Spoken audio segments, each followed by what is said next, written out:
remember, it is not always about the intent. It is most importantly about how it's received. Yes. I had to learn that.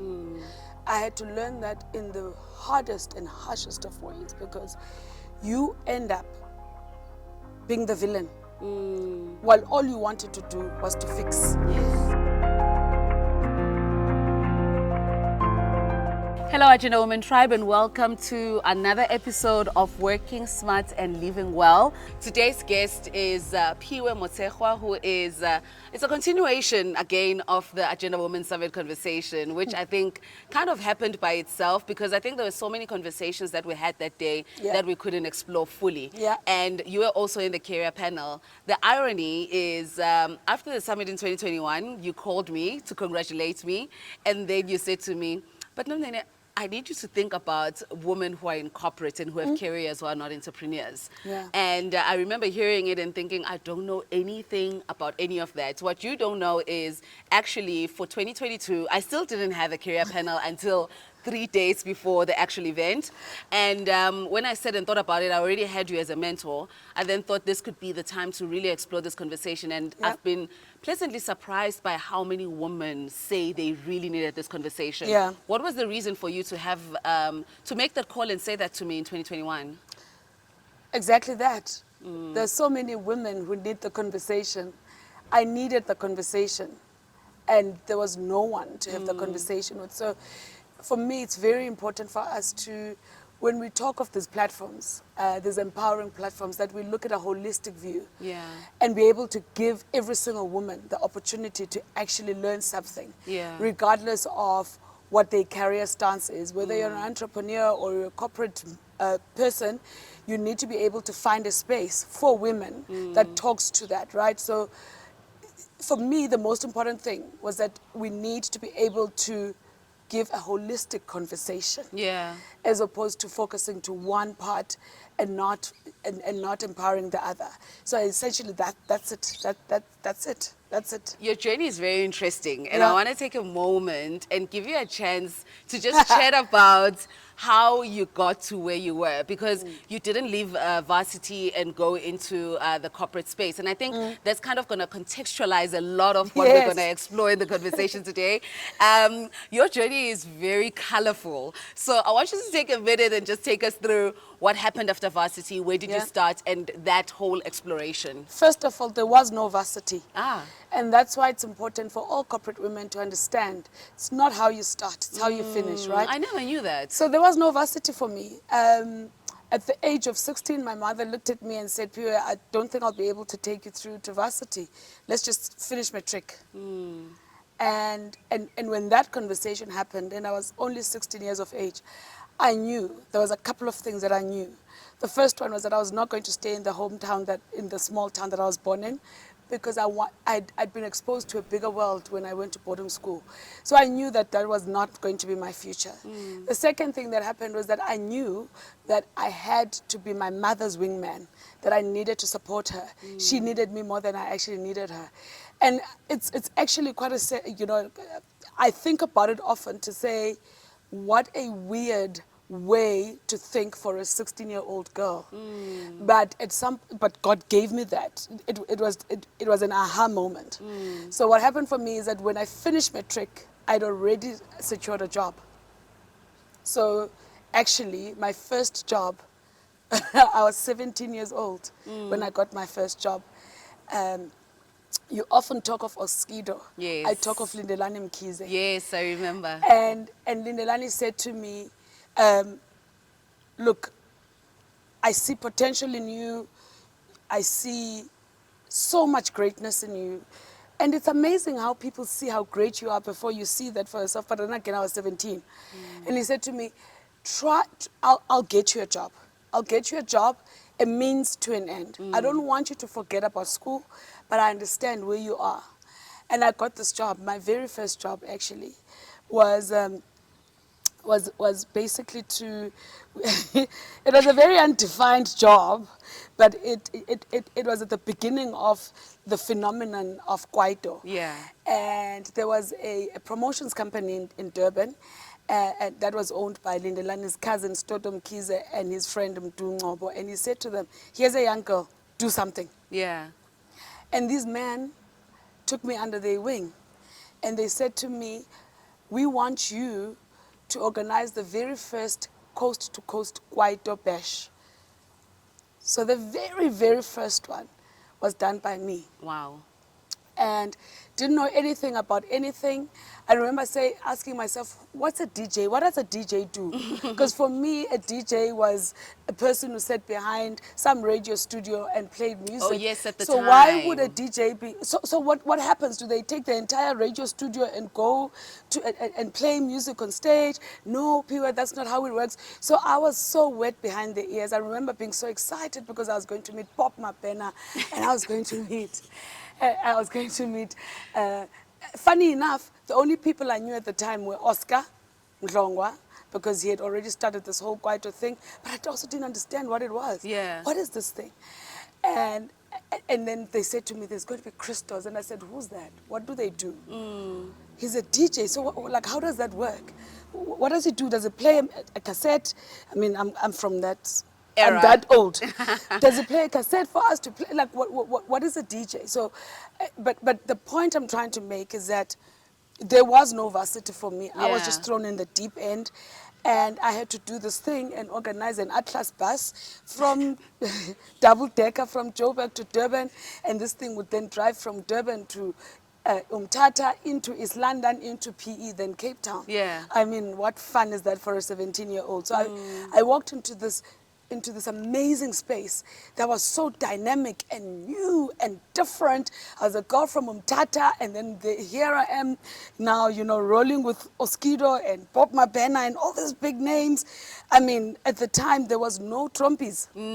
Stone Theatre was still dancing for Tebe. Oh, The wow. big artists were Tebe, Boom Shaka, Arthur Mufukate, and Queen wasn't singing for Arthur. A lady by the name of What year Mapaseka was was this? singing for Arthur. 1996. Where was I? So, I mean, it was just... It was right at the beginning. Exactly. I moved from a private school in KZN, north of KZN, sheltered into this juggernaut. Like, it just changed overnight for me. And I remember what my mom said to me when Lindelani went home to say, I'm going to take her, I'm going to look after her. And the one thing she said to me is, don't lose yourself. Yeah. Because you're walking into a world that you don't understand, a world that could actually derail you. And I've watched my counterparts over the years, others dying from drug overdoses, others financially struggling because there was no planning. And I thank my mother for that, because she almost like hit a nail on my head. Like, be stable, be clear, be intentional about what you want to do, and remember that it's not about this job. This is a means to an end. Yeah. Right? But it also gave me it actually allowed me to fall in love with entertainment. Wow. And I've never left entertainment. My entire career Yeah. is in entertainment. It's just that it's morphed itself into different, into different ways, but it's not, but I'm still in entertainment even today. How do you move from that unstructured space where there is no trajectory in terms of where your career could go in that space? Because I can't imagine at the time you were thinking, well, I'm in entertainment. Entertainment is not only about working with talent and where I am now, there's also DSTV and other spaces that are entertainment. How do you move from a space like that, or even just start to imagine that maybe there is a career trajectory that takes me out of the space that I'm in into a organization that is corporate but still doing entertainment? Was that intentional, or is that something that you kind of bumped into? It happened. I just bumped into it. I think in the beginning, when I realized that, the music industry in our country is at a certain level, because I started, again, for me, when I'm in a space, and I make an intentional effort to look beyond where I am within that space. So I don't color outside the lines, but I want to see what else is happening elsewhere. So I would look at international trends, I would compare international artists with our local artists, and then I realized that there was a lot of gaps that needed to be fixed. And when the SABC thing happened for me, it was not because I thought, oh, I want to go into broadcasting. It was because I thought to myself, how do I better this that I'm at now? Let me go into a structured space that will teach me how to better this and then come back. But what happened is that I didn't go back into the music space. I moved on into the broadcasting space because then I found another love and then I found another passion, which is in advertising, which would never have worked in the music space. But at the time, when I walked into that broadcasting space, it was to say, but how does Jem Ellie do this thing? Why can't Oscar do it like this? Oscar is always late. Oscar is um, and then he's going to sit there and then someone is going to negotiate him down on the price and he's going to take it. How are they doing it?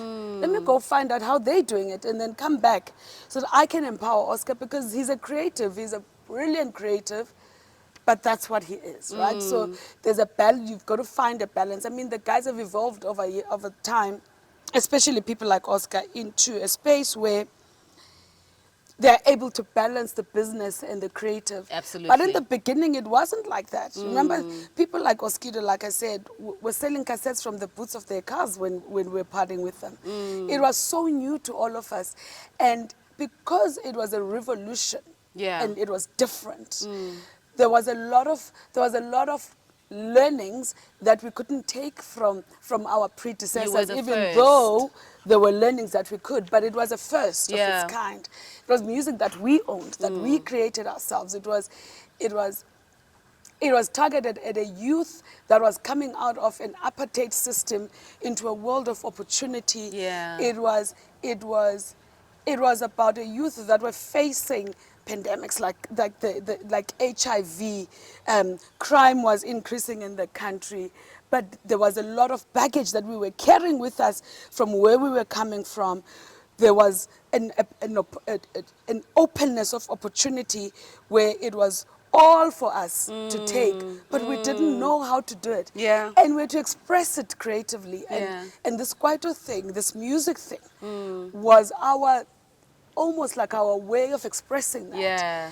If you listen to the older Kwaito stuff, you'll see just how much of it talks to the pain, but the hope of opportunity. Yes. So because it was new, we had no baseline from which to compare. Yeah. So that's why it was important for people like myself to say, okay, let's go see how else they're doing it here.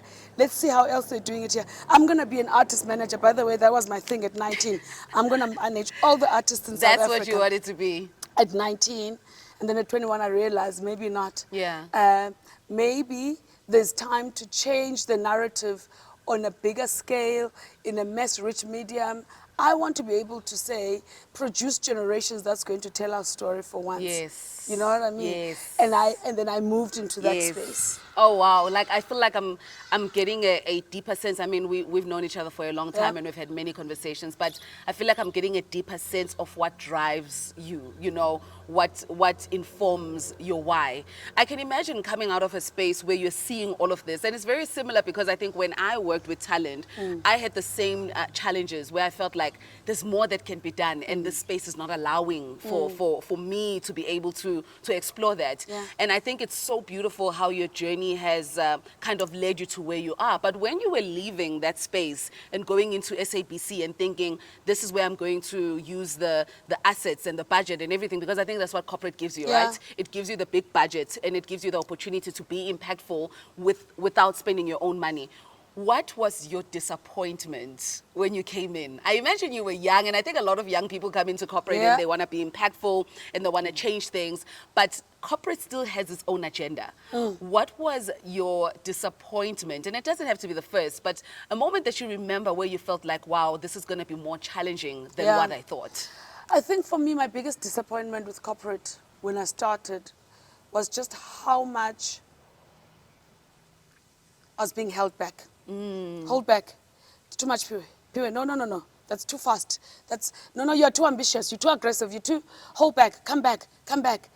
And I felt, you want to push because you feel, I've got more to share. I've got more to give. I've got more value to add. And then, no. Because remember, one of the biggest challenges about a personality like mine Yes. is And that it you've is got a to, big it's a personality. big personality that has to work with, for lack of a better phrase and no disrespect meant, smaller personalities. Yes. And once you have leaders that are smaller in personality, you end up having to dim your light. Yes. Because if you don't dim your light, and at 21, at the age of 21, when you're still learning, when you still have your mother's words in your ear about how you need not to be insolent, you need to follow the rules, you need to color within the lines, all of these things that our parents tell us, and then you walk into the space, you have an older person that will tell you, "Yeah, papa, yeah, papa, wena. Why are you going out with Vinita Vince? You're papa. You like things." But you're thinking, why can't I? Why shouldn't I? Who should then? You know? And then, so for me, that was my biggest disappointment, is to go into a space where I felt I had to hold back on me and the potential that I had at the time to make a difference so that the next person would feel comfortable about themselves. It's a struggle that I've been dealing with for years, even now. So that's been my biggest disappointment so far, and it's a people issue. It's not a business issue. It's just relativity. It's interpersonal skills, and being able to hone into those, and being able to understand and read the room. Yeah. But it is a disappointment, because then you don't bring your best self into that space, because you're always calculating, always counting. What do I say? What do I not say? Will this one not be offended? I think there's a lot of people who are going to relate with that. I think it is potentially the reason I knew very early that I was not going to make it in corporate. I remember, I think I worked for MultiChoice for like 1 second, and another second at Discovery Health. And I always say that because I remember sitting at Discovery Health and feeling like, I want to do more. I want to know where this business wants to go, and I want to help the business get there. At the time, I think I hadn't really established where I want to be impactful, but I knew that in any space that I want to be in, I want to be really, really good. Yeah. When you think about where you are now, you still have the big personality. Your life still looks very much the same in the sense of some of the challenges that you might have had in that space. How have you navigated succeeding and going to the next level and the next level, and staying who you are, but still being able to really deliver in a way where people can see value in what it is that you're doing in the corporate space? So I mean, Khumuto, in your last conversation, said something about control. That you can only control yourself. You can't control what Yes. other people do. I think, for me, that's the most important thing when you walk into a space that you have to share with others. Because you're always going to be, there's always going to be disappointments, there's going to be hurts, but there's also going to be pleasant discoveries from other people. So you need to be able to control what, number one, you hear and what you don't hear. It's been a struggle of mine, because as a hard person, because I am a hard person, wear my heart on the sleeve. Your biggest weakness as a hard person is that people get to know that about you. True. And they get to know what to press to tick you off. And when they need you to be vulnerable, and not in a good way, when they need to screw you over, excuse my language, they will go there. Wow. So you need to be able to pivot above that and be Wow. able to have water off a duck's back. This one won't bother me. I know, and be able to read the room, to know when they're coming for you in that way. Yeah. Because when you lose control, you lose the entire war. You lose, and sometimes you've got to lose certain battles to win the war. But it's within your control to understand which battles to lose, so that you keep your eye on the ball. Yeah. That's the first thing. The second thing, it's also about control, but it's about your own internal navigation.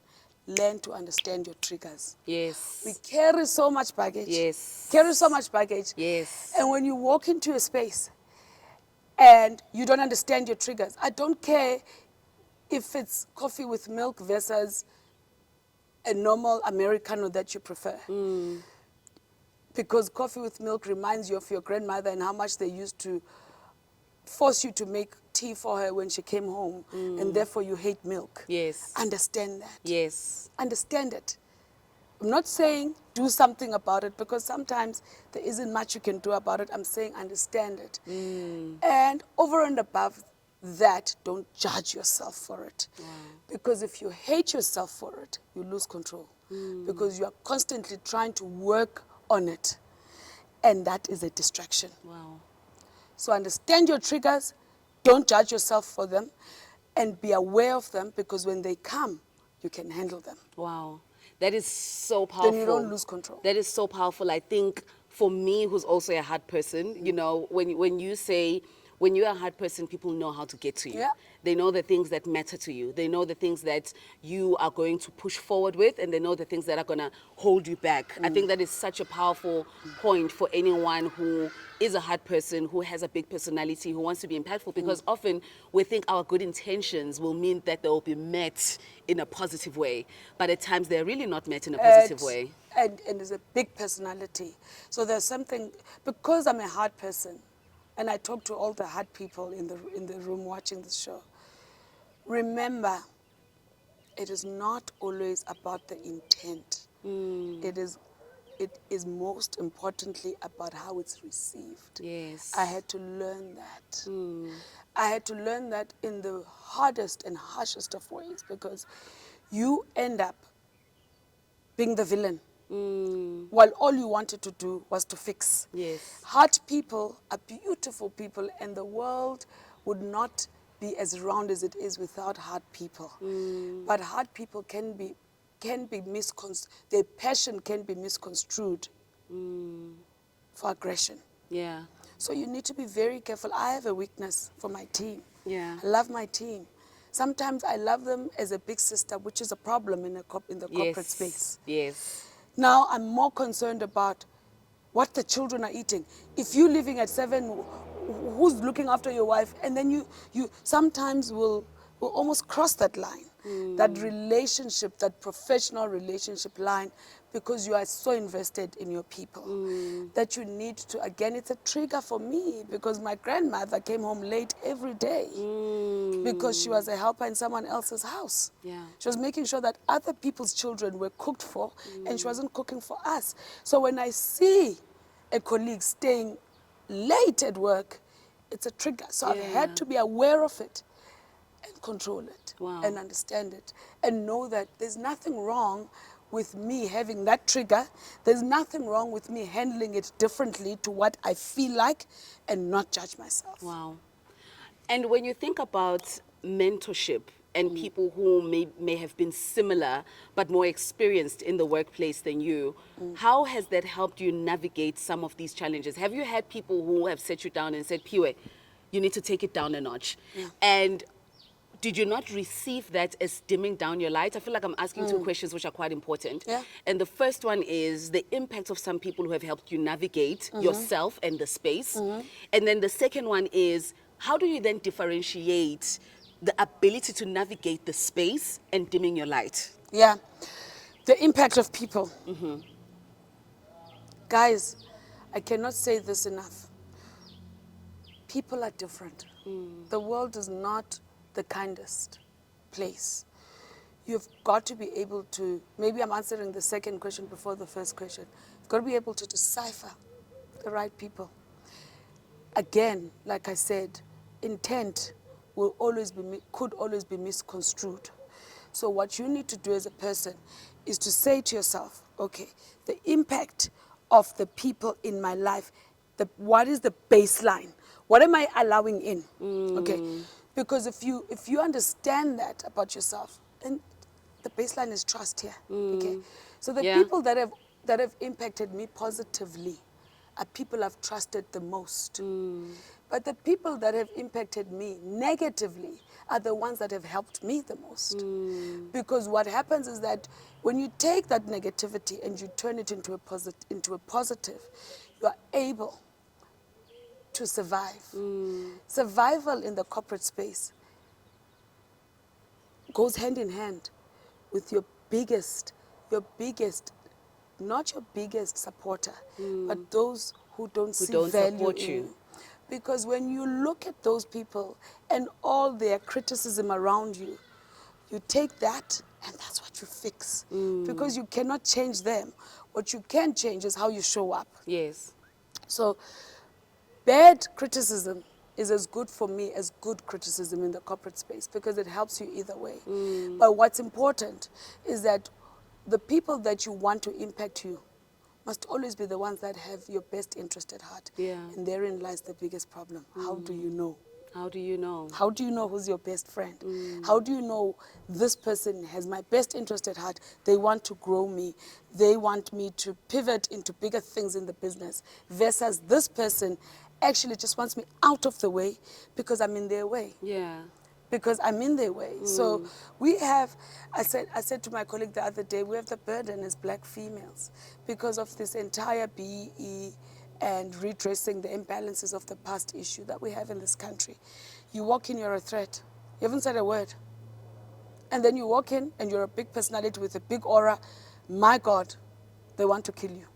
It is what it is. So how do you then walk into a space, show up, make sure that they don't feel uncomfortable around you, and say the right things, and keep the right people around you. So those are the questions that you need to ask yourself. Yeah. And each environment is different, right? So when you ask me about people that have made an impact in my life, I'll think of Lidelani Mkize, who said to me, go work. You're not going to sit here and cry that you're not going to varsity when the rest of your friends are, because you don't come from the rest of your friends' families. Go work. It wasn't the kindest words, but it was the best thing he could have done to me. Yeah. Right? And then I think of a lady like Renee Kumaras, who gave me my first job in advertising, who saw something in me. Then I think of a lady who didn't give me a job before, who said, you don't have a car. You can't be a salesperson in advertising without a car. Who made me make sure that I get a car. Yeah. She had the worst feedback for me. She didn't say to me, my God, I see a spark in you. I think you're going to be great. But unfortunately today, I need someone with a car. Yes. Maybe let's chat in 6 months when you do get a car. She said, don't have a car. Go. Yeah. Then I went and got a car. So can you see the different, and all of it, you've got to be able to decipher the best out of it all. So when that lady told me you don't have a car, move on. I thought to myself, she's saying I need a car to be a salesperson. Yeah. So you've got to be able to decipher all of that information for you to be able to get the best out of everything that comes at you, because the Yeah. world is coming at you every morning when you wake up. There's no electricity in your house. It's the world coming at you. Yeah. How do you decipher? How do you handle it? So I don't know if I've answered your question, Yeah. but that's just my way of navigating that space. Yeah. I think there's a lot of young people who are heart people, and I think I speak also for myself as someone who has gone through these challenges of figuring out, when do you come forward and when do you step back in situations where sometimes you can be impactful, but maybe the timing is not right. At what point in your life do you feel like and I'm not going to use the word mastered, because I don't think you ever master that. You're constantly finding a way to live in both parallels of a world that might not be full of hard people, or a space that might not be full of hard people and you're a hard person. At what point did you find comfort in recognizing that you're a hard person and you're going to have to figure out how to navigate the world in the way that the world looks, because not everyone is going to receive you with open arms? When do you feel like, maybe I want to say age, did you feel like you had come to a level of comfort with who you were and you were not judging yourself like you were saying? I still haven't gotten to a place where it's 100% perfect. Yeah. But I think when I hit 40, I realized that I'd spent my 30s trying to please, my 20s, my 30s, even my teens, trying to please others. Yeah. Trying to be what the world expects me to be. And I realized that I lost a lot of myself in that, right? So and then at 40 I woke up and I thought, I wanted to do that. I didn't do it because somebody said it wasn't. I wanted to tell that person that, but I was scared that they'd tell me I'm aggressive and political. I wanted to do this. And then I thought, no, man, this can't be my life. Yeah. This can't be my life. I've got to start working on what it is and who it is that I am. Because for as long as I don't do that, I'm going to leave this world not having lived my life the way God wanted me to live my life, but living my life for others. Yeah. It's still a struggle even today. It's a fight I fight every day. Because in corporate, you can't, okay, we're in advertising, you're sitting in a creative session and some creative guy throws an F-bomb. Oh, how could they? And then you come back to the office and you go, oh, effing whatever. Then HR calls you, the guys in the office are uncomfortable. Then you go, okay, fine. You know what? It's okay. I'm going to find, so I've even found ways of dealing with it. So I will say, for 5 snakes. And then everybody will laugh in the office because I they want know to say what I you're- want to say. Yes. But if you're saying to me, when was the time when I actually was able to say, for 5 snakes,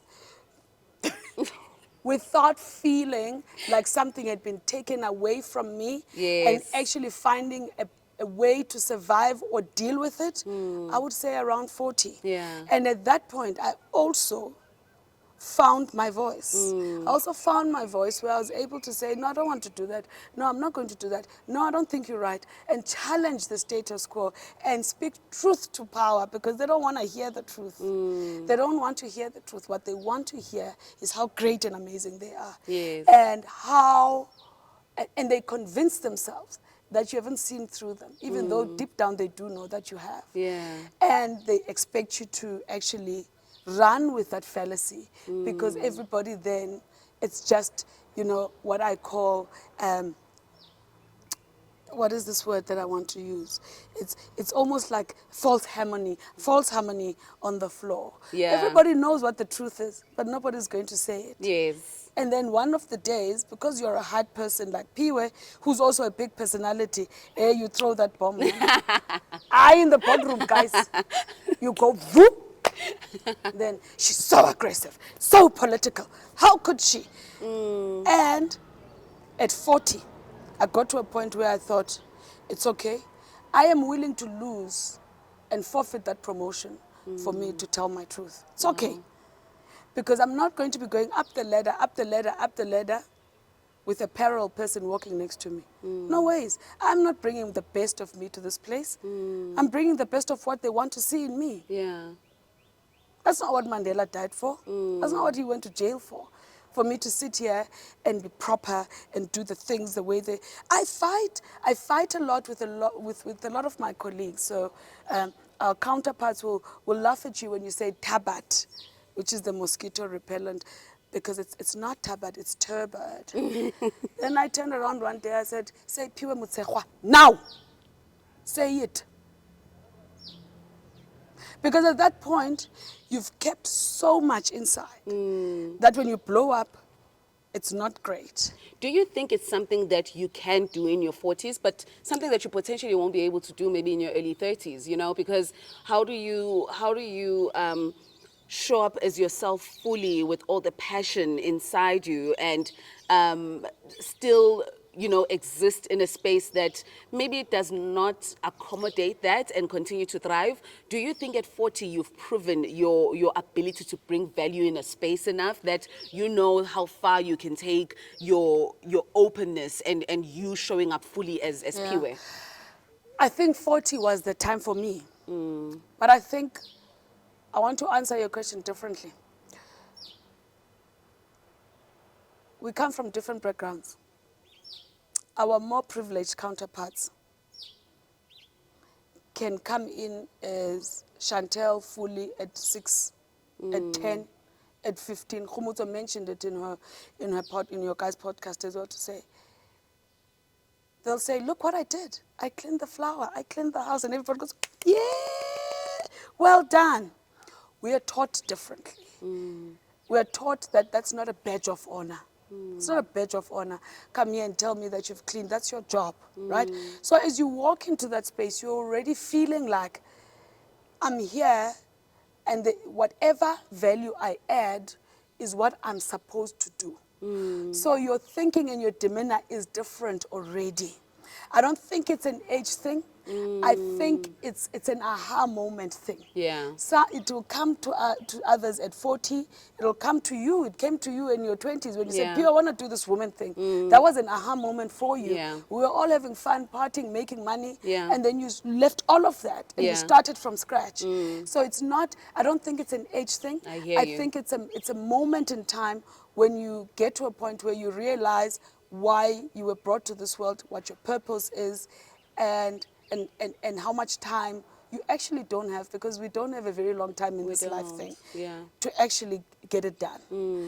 It happened for me at 40 because I had my own baggages, I had my own issues that I needed to deal with. I had my personality issues that I needed to accept about myself, because I'd been beaten and battered so much for being the person that I am, that it took me a little bit longer, because it actually worked on my self-esteem. Yeah. I would count the things I need to say. I'd say no to jobs because I was scared that I was too young. I would say no to jobs because I thought they're going to think that I think too much of myself. So there was a lot of self-esteem issues that I had to deal with. Yeah. I know it's a surprise for you. You wouldn't expect that from me, right? But you don't know what goes inside a person. Yeah. And you can show up as this bubbly, boisterous person, but deep down, you've got a lot of stuff that you need to unearth. Yeah. Just took a little longer for me, Than it did maybe for others. for a long day. But, Yeah. but I'm you get okay there. with it. You Yes. get there. All in God's time. All in God's time. You know, I interviewed a lady called Mbalenhle. I did a series where I spoke to women in construction. And there's something she said that landed with me around, you know, being a heart person in a space that doesn't accommodate heart. And she says the way that she has found home in the space is to always go back to the intention, right? What is she here to do? And what does she hope to achieve? Those are two different things, right? But what am I here to do? Can I deliver on that? And then go home and cry if I need to cry, but know that I delivered on the job. Do you feel that at this point in your career, your intention and the space that you find yourself in have matched? Yeah. It's the one good thing about what I do. It's the fact that my vision and my mission are coming so Aligned. close together. And if you heard me earlier when we were chatting, I said to you, my vision was to help others. It's a vision of service. I want to be an artist manager because I want to make millionaires out of our artists. In actual fact, my thesis now, for my master's, is about why our artists die poor. I'm going to find it. And it's not for me because I've never been an artist, I never will be. But it's of service to these people that have given us so much in this country and in the world, right? So that's the vision. And the mission is what you do every day. What am I doing today to get closer to that vision? Yeah. What am I doing at MultiChoice today to make sure that I get there? Oh my gosh, I'm excited. We've got the wife that's on Showmax, new talent. Wow, closer to my vision. How do I enable it? How do I enable more the wives? For me to be able to say, I have been part of unearthing new talent in this country, right? So even though I do sell advertising, I use that money and my expertise in that space to enable this, Yeah. which is my passion, Yeah. which is the content and the entertainment and the artistry of it. So they're matching. They're not where they should be. I'd like to be Beyonce's manager. I'd like to be an artist manager of Beyonce's stature for every single piece of talent in this country, Yeah. so that we can convert them into millionaires. I love that. That's what I want. That's my vision. With all the things that happen in your life, Yeah. the work struggles, the passion, the big personality, being in spaces with other big personalities outside of your workspace, what centers you? What is it that grounds you and brings you back to a place where you can get into the next day and start again? Sure, that's a very difficult one, but it's an easy one. I think for me, what centers me is my purpose. And my purpose is two-pronged. to be a great mother and wife, and to be an enabler for those that look up to me, that I lead. And every day, and I know this sounds so cliche, but it's so true. Every day I go to bed having thought, okay, what is Ria and Mushidi's lunch going to look like? What is Vini going to wear tomorrow? Are the clothes clean? Are this and as much as it shouldn't center me, because other people talk to you about how you need to wusa and how you need to look into yourself and how you need to get into that space where it's all about you. All about me is my family. So if they're not okay, I'm not okay. But because, like I said, I'm a hard person, my family is my core family, but it's also my work family. Yeah. What is Ado at the office needing tomorrow? What? And then I go into that space where it's like, Lord, thank you for giving me the opportunity to be of service to others. And then there is nothing to me more fulfilling Yeah. than giving. Yeah. Than giving to others, than looking at someone and knowing that you've enabled them to be better versions of themselves. And it centers me. I know it sounds crap, but it's the truth. It is your truth. It It is is your my truth. truth. And I think what is really beautiful about the diversity of humanity is that there is no one solution for everyone. Everyone finds a way to get to their center. Yeah. And I think what you're saying is what a lot of people who are fortunate enough to have family structures that support them, they know that that's their core. They know that that's where they go to Exactly. really come back to the reason for everything being hard and why they need to keep pushing forward. What do you think is your superpower? What do you think you do exceptionally well? Have you discovered it even? Yeah, I think I'm able to connect people. I'm a great networker that is able to connect people, and I think it's a superpower. Because people underestimate how connecting others actually makes the world go round. Yes. I can connect people. I think my other superpower is my energy and my aura.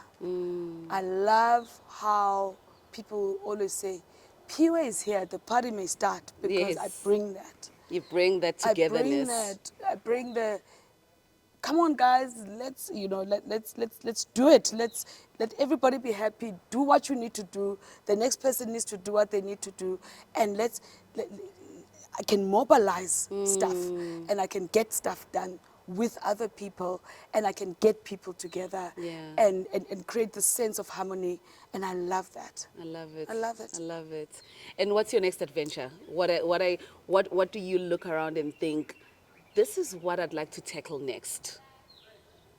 I think that I want. I look at Zintle, DJ Zintle, and I think, what an amazing young woman who's able to do so much, and still be able to be centered, and be a mother, and still look after her family, and still all these businesses and the music thing. And I want to create a space for young girls to be able to do that. Yeah. I don't know what it looks like yet. I don't know what it looks like yet. I don't even know when I'll start doing it, but it's something that I know I need to do before I leave this world. I want them to be able to create a space of confidence, of initiative, of knowing that you've got to sit at the table, a space where young women can walk in feeling battered and unappreciated, and walk out feeling, shit, this is it. I can do Me, it. I can do it. I love that. Because we never had that. Yeah, that's true. We've never had the privilege of spaces like that. Yeah. So let's do it for our kids. Love And I want to it. do it for my children and their counterparts. I love it. Thank you so much for your time. I feel like I've gotten to know you even more. I feel seen as a hard person, and I feel completely inspired to really figure out how to navigate the world and still remain in my integrity. So Yeah. thank you so much for your time. Thank you. And don't stop being a hard person. The world needs hard people. Process, systems and processes and rules and regulations have a place. Yes. But those systems and regulations and rules could work against you if they are too clinical. Yes. You need heart. You need heart. You need, imagine waking up in the morning and you're told you must be at work at 8 o'clock because that's the rule. And you are not there at 8 o'clock and you're there at 8:15. Are you not going to pack your bag exactly at 4:30 and say, I'm also leaving now? Yeah. You need Yep. heart. You need heart. Thank you. Thank you so much. Thank you for watching today's episode. Make sure to switch on the notification bell, like, comment, and subscribe. You can also catch the full audio version of this podcast at 5 a.m. on Tuesday on all podcast platforms. Finally, if you want to be featured on our Instagram page or website, comment below with a nugget that was insightful for you in this conversation.